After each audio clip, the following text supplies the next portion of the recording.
This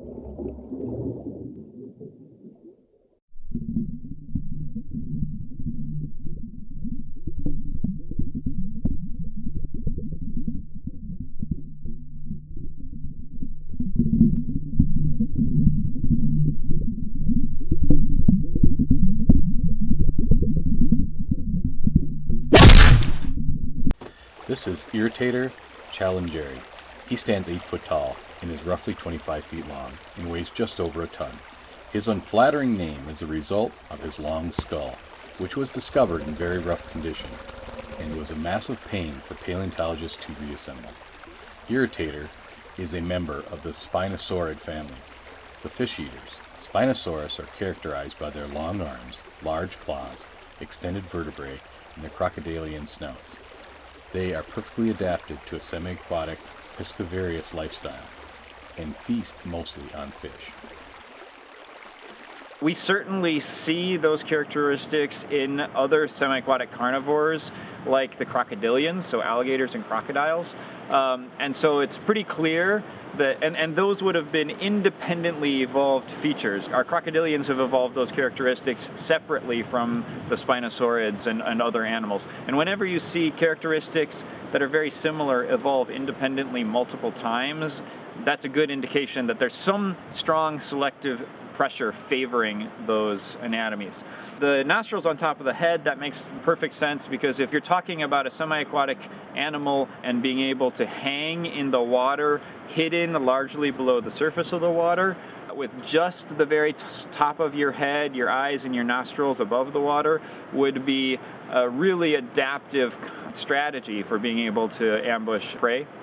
And so we often will see features evolve that allow the nostrils to be raised relative to the skull. Like our nostrils are down here, the top of our skull is way up here. That's not so good for hanging in the water, right? But for the Spinosaurids, they could just keep the very top of their head above the water and they'd be able to breathe. We can see the same thing with crocodilians. Their nostrils are more out at the tips of their snout, but their whole skull is very flat, and so those nostrils stick up just above the water and they can breathe through there, but still most of the body's under the water.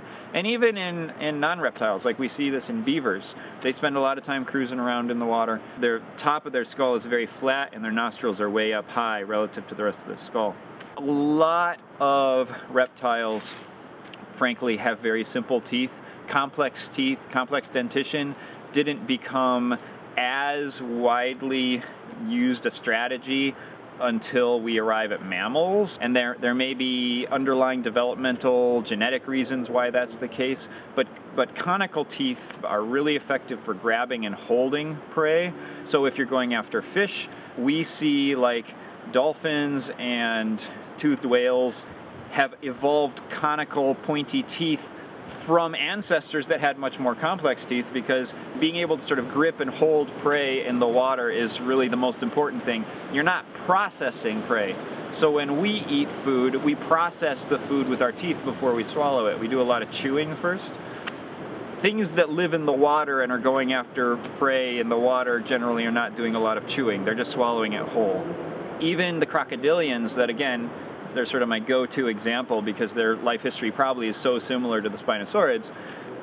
If they need to make a large prey item smaller, they basically bite onto, say, a leg and then do what's called a death roll to spiral and rip that chunk off. But they're just using their jaws to hold it. They're not using their jaws to grind it. I think as a tool that facilitated grabbing and holding prey, and perhaps, ripping off a chunk of prey if they weren't able to swallow the thing whole, the conical teeth would have been really effective for animals that were ambush predators hanging out in the margins of water bodies.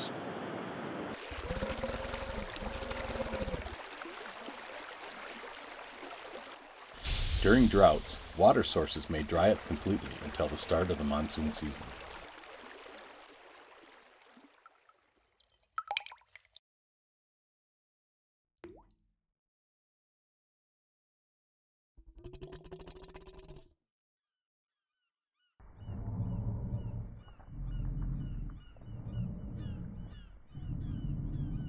In drought, Irritator is forced to find other sources of food.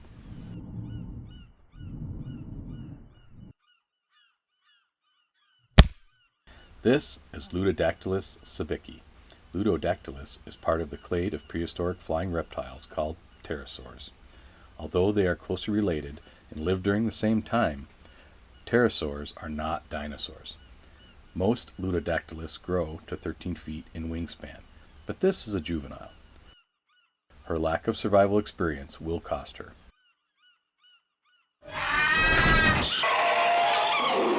Although he is specialized for catching fish, Irritator is an opportunist and will eat anything he can get. His hunt for food continues inland.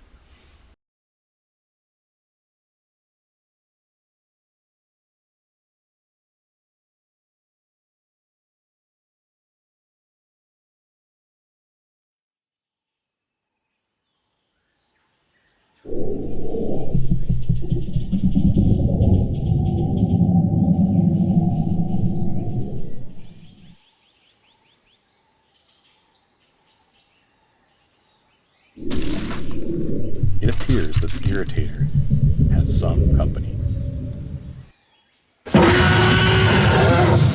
This is Thanos Simonatoi, named after the Marvel Comics character. At 21 feet in length, Thanos is a smaller predator. Despite the smaller stature, Thanos sports strong, stocky hind legs and a blunt, powerful skull.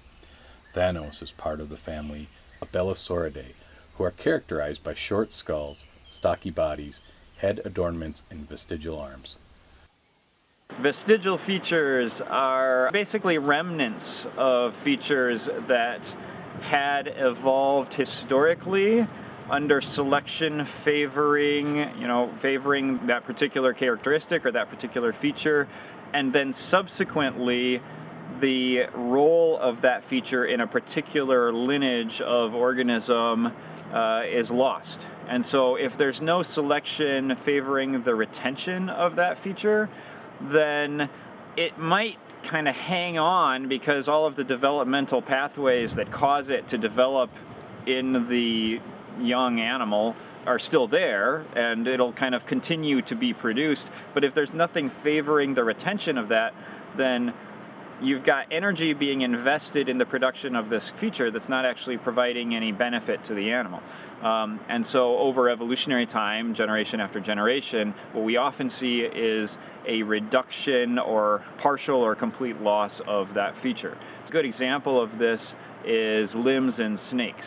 So the ancestor to all snakes had 4 limbs. Over evolutionary time, there was a transition to a life history that favored limb reduction to the point that eventually we have lost limbs in snakes. However, there are snakes, like pythons for example. If you dissect the body, you can see the remnants of bone that were supporting the hind limbs. We can see this in whales as well. Whales obviously do not have hind limbs, they're not walking around, but buried in the muscle and blubber of many whales' bodies, you can see the leftover bones that were from their ancestors that had hind limbs. The best way to think about how vestigial characteristics evolve is that they basically sort of de-evolve. They did exist historically because that feature had some benefit, but then over time it was gradually reduced to the point that now it's just kind of this, it's often considered to be sort of a useless remnant, a useless leftover from the old days. While Irritator wouldn't normally challenge another predator, the fear of starvation forces him into conflict.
anytime you have competition between any two species, it's because they're occupying the same niche. So that means that the particular resource base that they're focused on is going to be the same species, or maybe it's going to be that they're going to be accessing that resource at the same time of day.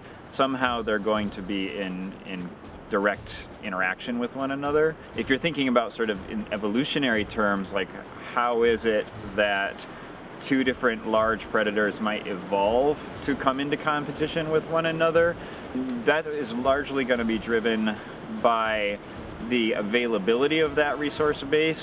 And sometimes what we see is species evolving separate from one another. They evolve into their own niches, and maybe in this part of the planet they're taking advantage of some particular prey resource, and in another part of the planet a different species is evolving.